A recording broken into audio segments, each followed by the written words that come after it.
할 수 있어요. 왜냐하면 제 전공이 역사철학이거든. 제가 딱 구체적으로 전공 분야가 뭐냐면 역사철학. 해겔 역사철학 전공이에요, 제가. 네 전공이 뭐야, 임마, 도대체. 요새는 뭐 이상한 거 가르치대. 뭐, 키엘케고르도 가르치고 막 그러대. 저 전공이 원래는 키엘케고르입니다. 이게 아니라 전공이 역사철학이에요, 제가. 역사를 어떻게 쓸 것이고, 역사란 무엇이고, 역사와 철학은 어떤 관계가 있는가. 역사로부터 과연 보편적인 진리를 이끌어낼 수 있는가. 역사는 구체적으로 날마다 변화하는 세계 속에서 일어나는 사건들을 기록한 것일 뿐인데, 그것으로부터 구체적인, 그런 사건들로부터 언제 어디서나 적용되는 자연과학과 같은 것은 아니지만 보편적인 원리를 이끌어낼 수 있는가. 과연 그것이 우리에게 정당화될 수 있는가. 설득력 있게 전달될 수 있는가. 이런 걸 연구하는 게 역사 철학이거든요. 제가 그러니까 이건 자신 있게 말을 써요. 왜 나한테 물어보질 않지? 요즘에 물 들어왔을 때 배 띄워야 되는데, 아무도 연락이 안 하니까 내가 기고를 하려고 그러다가, 또 기고하면 또 이렇게 경찰들 집에 오고 그러면 강의하기 힘들잖아요. 그러니까 강의가 인생인데. 정사라는 개념을 처음 만든 사람은 사마천입니다. 사마천입니다, 사마천. 정사라고 하는 것은 말입니다. 포평을 갖다 가하지 않고, 이게 정권의 지금 현재 사마천이 한 무제에게 고통을 당해가지고 역사책을 쓴 거니까 한 무제를 굉장히 미워하는 역사책을 쓴 것 같지만 사실은 사마천의 사기야말로 한 무제의 정통성을 성립시키기 위한 역사책입니다. 이게 정사라고 하는 것이 뭐냐면 정사는 좀 줄여서 말하면 정통성이에요. 정통성. 사태가 이러하니 참 5분만 얘기를 좀 하겠습니다. 정신현상학 이게 우리가 공부하고 있는 것과 좀 관계도 있습니다. 정통성 있는 역사라는 뜻입니다. 정사라고 하는 게. 야사는 정통성이 없다는 뜻이겠지만 그 반대말은 없습니다. 정사. 근데 정통성 있는 역사라고 하는 것은 지금 어느 시점에서 내가 역사를 쓰는 목적을 어느 시점에다 딱 정해놓고 누군가를 정통성 있는 자로 만들기 위해서 그 이후의 일들을 소급해서 딱딱딱 필요한 걸 취사 선택해서 내놓는 겁니다. 그래서 흔히 우리가 말하는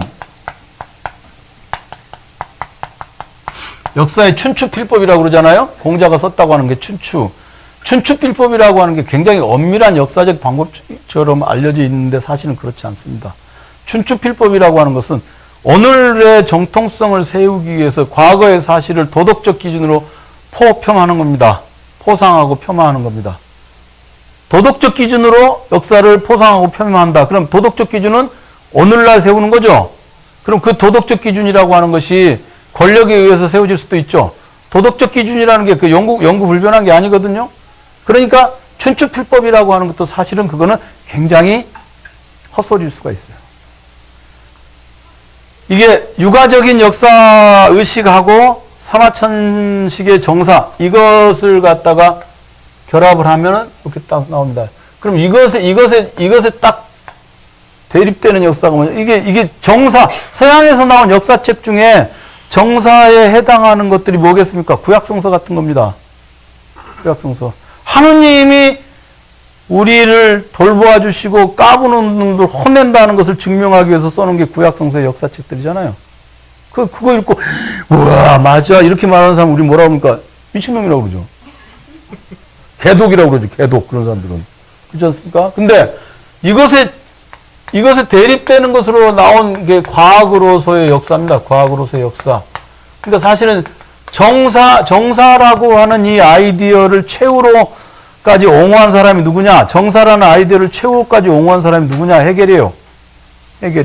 해겔은 역사의 목적이 있는데 그 역사의 목적이라고 하는 것이 무엇이냐 하면 인간의 자유가 점차로 확장되고 발전되는 과정이 역사다라고 말한 거예요. 근데 해겔이 인간의 자유라고 하는 것이 역사의 목적이라고 말했음에도 불구하고 자유라고 하는 것을 세팅을 해놓고 역사를 갖다 썼기 때문에 해겔은 정통성을 강조하는 자유의 정통성을 강조하는 역사를 쓴 사람이에요. 그러니까 전근대적 역사 철학자예요.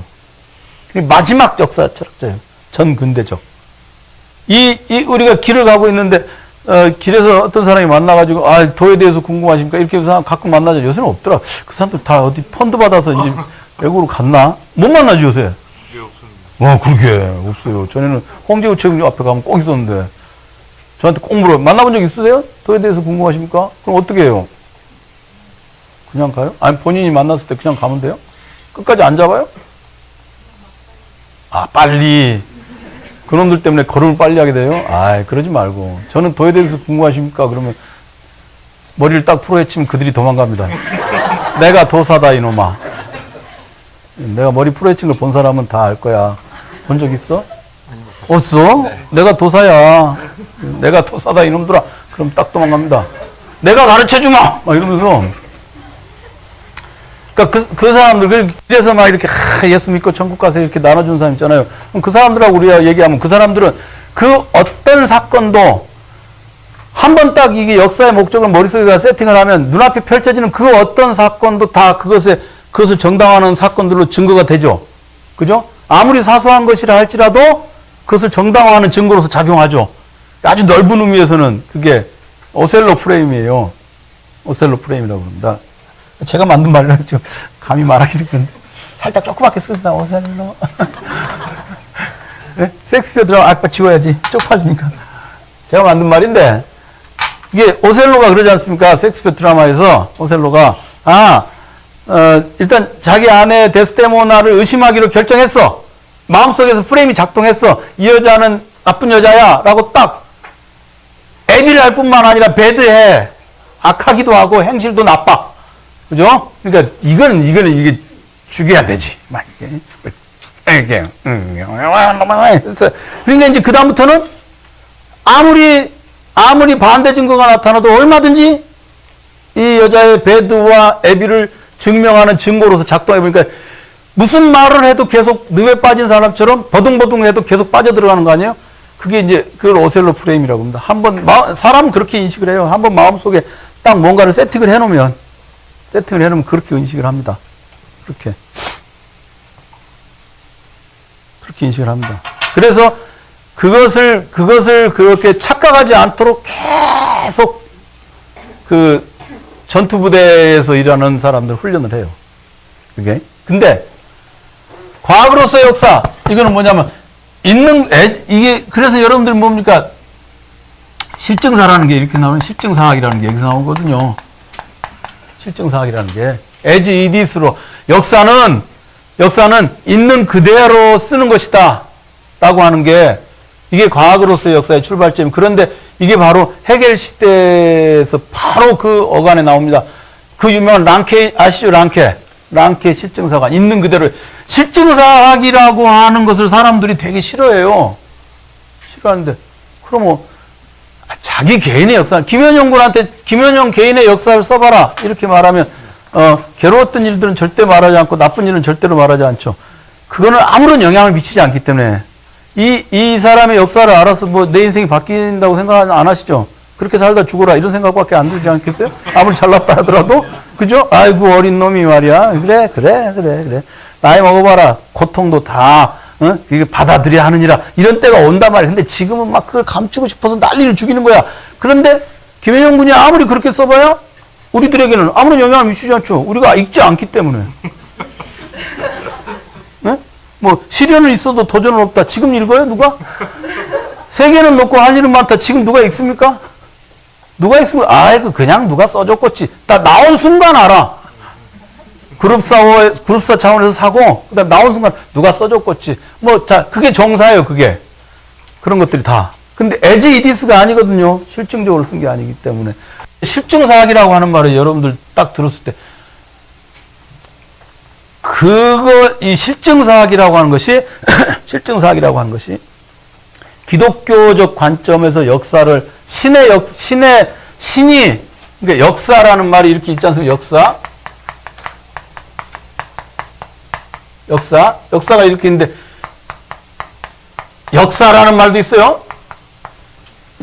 맡아서 일을 한다 그 말이죠. 이 둘 다 역사라는 말인데 신이 역사하는 요 밑에 의미 신의 말하자면 액티비티의 기록으로서의 역사가 19세기까지 서양에서의 역사 개념이에요.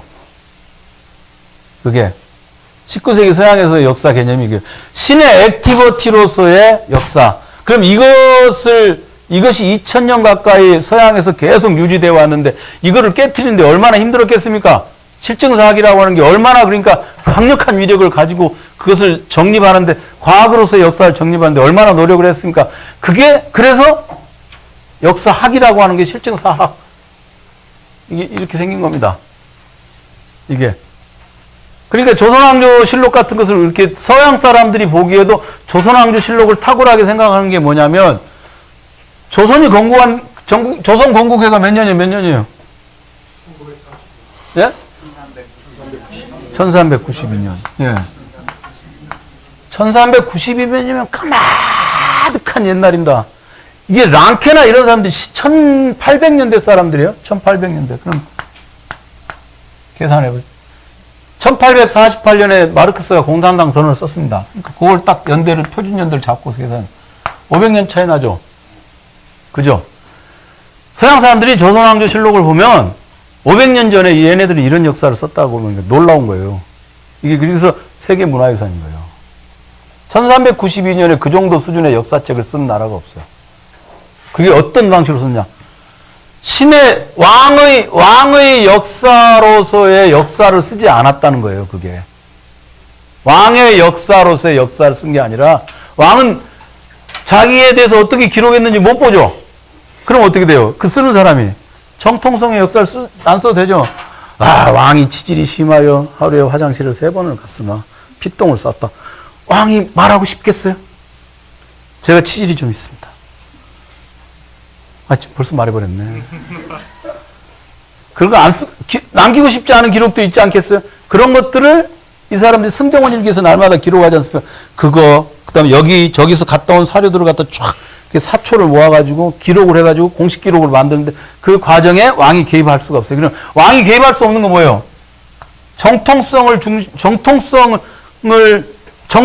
왕의 정통성을 내세우기 위한 그런 역사는 쓸 수가 없다는 거죠. 그럼 그게 굉장히 엄격한 의미에서의 실정사학은 아니지만 여기에 가깝게 가죠. 과학으로서의 역사에 가깝게 가죠. 그리고 그 기록한 사람들이 꼭 같은 계열에서만 나온 건 아니잖아요. 그렇지 않습니까? 그러니까 그거는 사실 조선왕조실록은 어떻게 말하면 국정교과서라고 할 수 있는데 만드는 방법론이 다른 거예요. 그래서 1392년부터 그런 역사를 쓰기 시작했다고 이렇게 했을 때 실증사학이 19세기에야 나타났던 서양 사람들의 눈에는 놀랍고 경이로운 사건이죠. 이거는 중국의 역사책에서도 발견하기 어려운 일이죠. 이게 그러니까 한국 사람들이 이 한반도에서 일어난 사건들 중에 우리가 내세울 수 있는 몇 안 되는 세계적으로 이건 탁월하다 할 수 있는 게 뭐냐? 치국이 이런 건 아니에요. 치국이는 아니에요. 치국이는 어디서는 다 쟀어요. 이렇게 손바닥에다 딱 이렇게 받아보고도 재고 앵간한 건 다 재서 치국이 아니에요. 그건 과학 아니에요. 그냥 실용 발명품이에요. 과학이라고 하는 것은 역사책이에요, 역사책. 이게. 저는 이제 여러분들에게 이것만 말씀드립니다. 이 사건을 딱 근본적인 차원에서 역사라고 하는 것의 역사, 그러니까 역사하고 역사가 어떻게 전개되었는가를 알면, 우리는 전체를 다, 이 현재, 방송대 국제교육원에서 벌어지고 있는 사태가 어떤 맥락을 가지고 있는지 알 수 있습니다. 이게 중요합니다. 자, 그럼 이제 그만. 오랜만에 전공 관련된 얘기를 해서 좋은데, 이런 얘기를 할 기회가 없어.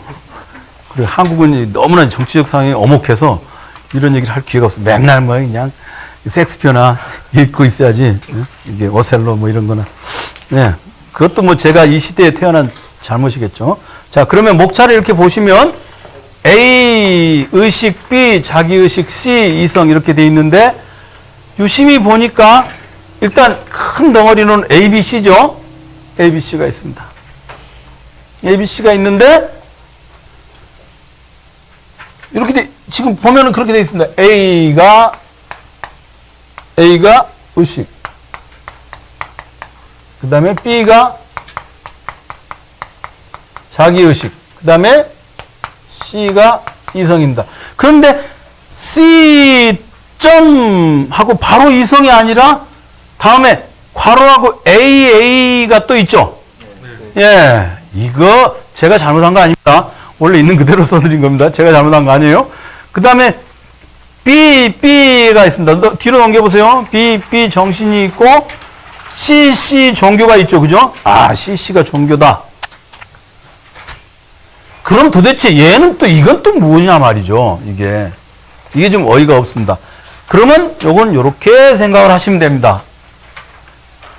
요거는 지금 원래의 체계는 그렇게 돼 있는데 우리는 이걸 어떻게 이해하면 되냐면 이성이라고, 그러니까 이게 정신현상학은 정신현상학 이 바디 본문은 의식과 자기의식과 이성이라고 하는 것으로 나뉘는데 크게 세 부분으로 나뉘는데 이성은 다시 이 이성 부분은 이성 부위는 부위는 좀 왠지 고기 같고 이성 부위는 다시 A 이성 그다음에 B 정신 그다음에 C 종교 그죠? 그다음에 맨 마지막에 D 절대지 그렇게 돼 있죠. 이렇게 D 절대지 이렇게 나뉜다 이렇게 보시면 됩니다. 이렇게 그러면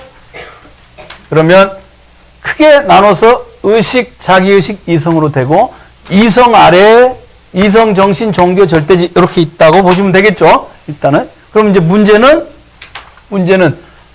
C에 해당하는 이성하고 AA에 해당하는 이성하고 말이 같은데 요거를 이제 어떻게 이해할 것이냐가 되겠죠. 지금 C라고 제가 영어로 말했는데 독일어니까 채, 배, 채, 대 뭐 해야 될 텐데 그냥 C라고 하겠습니다. 여기서 뭐 C라고 하든 채라고 하든 그놈이니까 자 보겠습니다. 그러면 여기에 있는 이성하고 여기에 있는 이성하고 어떻게 다르냐?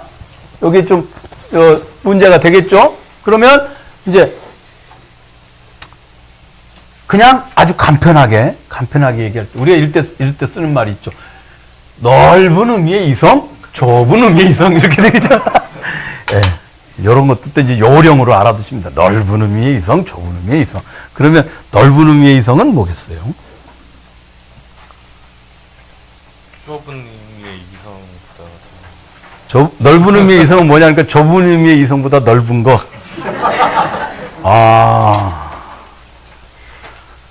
그러니까 저기 배를 엮다. 그 배를 엮다라고 하는 일본말로 배를 엮다고 한국어로 번역해서 나와가지고 영화가 행복한 사전이라는 영화가 있어요. 행복한 사전 편집자들에 관한 얘기인데 사전 편집자를 뽑을 때 그런 걸 물어요. 오른쪽이 무엇이냐? 오른쪽을 정의해보라. 오른쪽이 왼쪽은 오른쪽에 있는 게 오른쪽. 밥 먹는 손. 밥 먹는 반대손. 왼손으로 밥 먹는 사람 어떡하라고. 제가 있죠. 그래? 손이 없어가지고 발로 먹는 사람도 있던데. 강아지 그래. 왼손과 오른손. 그러니까 어떤 사람은 손을 이렇게 뒤다보다가 절망하는 사람도 있고, 뒤다보다가.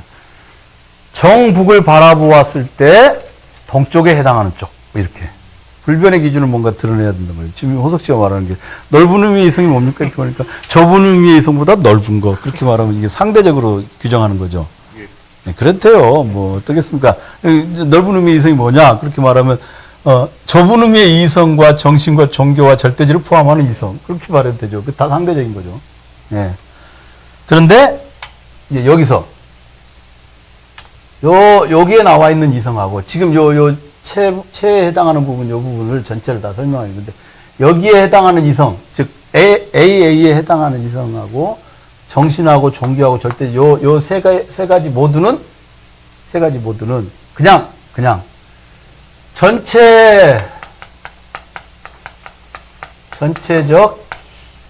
전체적인 것이고, 여기에 있는 이성은 뭐, 칸트가 말하는 이성, 뭐, 이런 것들을 가리킨다.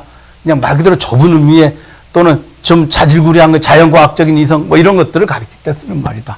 그 정도만 여기서 이해를 해두면 되겠습니다. 그러면, 좀 더 상세하게, 우리의 논의에서 중요한 거는, 요렇게. 해결이 말하고자 하는 말을 보면, 요렇게. 우리가, 지금 그 밑에 보면은, 이성과 확신의 진리, 이렇게 자질구레한 이게 목차들이 많이 있지 않습니까? 지금 제가 여기 칠판에는 넓은 것, 큰 것들만 이렇게 얘기를 써놨지 않습니까? 근데 그 밑에 보면 자질구레하게 각 항목 밑에 이렇게 저렇게 굉장히 많죠. 그렇죠? 그렇게 많은데 역사적, 사회적 이성, 뭐 관조하는 이성, 이렇게 이성이라고 하는 것이 헤겔이나 독일 관념론적 철학자는 굉장히 복잡하게 많습니다.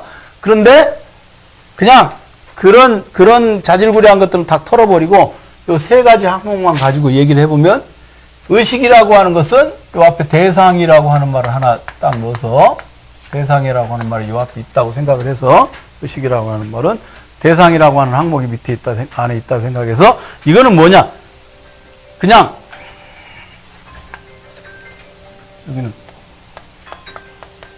자기 자신과만 관계하는 의식이다라고 생각을 하시면 되겠습니다. 자기 자신과만 관계하는 의식. 우리 이제 오늘날에는 심리학의 연구 성과들이 있기 때문에 헤겔이 여기서 말하는 바가 정확하게 과학적으로 맞아떨어지거나 그러진 않은데 우리가 뭔가를 안다고 이야기할 때 자기 자신에 대해서 아는 것보다도 자기가 눈앞에 보이는 요 바깥 세상에 대해서 먼저 알죠. 그렇죠? 먼저 알지 않습니까? 어린아이들이 나라는 말을 잘 못 쓰잖아요. 어린아이들이 나라 거울 보고 아주 어린 애들은 거울을 보고 그게 자기인 줄 잘 모르잖아요. 그게 자기인 줄 알면 이제 사람이 된 거예요. 그거 알아요? 들어본 것 같아요? 네. 이솝우화에 나오죠? 이솝우화. 아이소포스의 우화에 보면은 강아지가 고기를 물고 가고 있었습니다. 그 얘기예요. 네, 그 얘기가. 우리가 되게 그 보면 이제 욕심을 부리면 갖고 있던 것도 잃어버린다로 이제 알고 있어. 이솝우화는 짤막한 얘기가 있고 밑에 교훈이 한 줄씩 써 있잖아요. 욕심을 부리지 말자. 그놈의 교훈이 사실은 다 거짓말이야.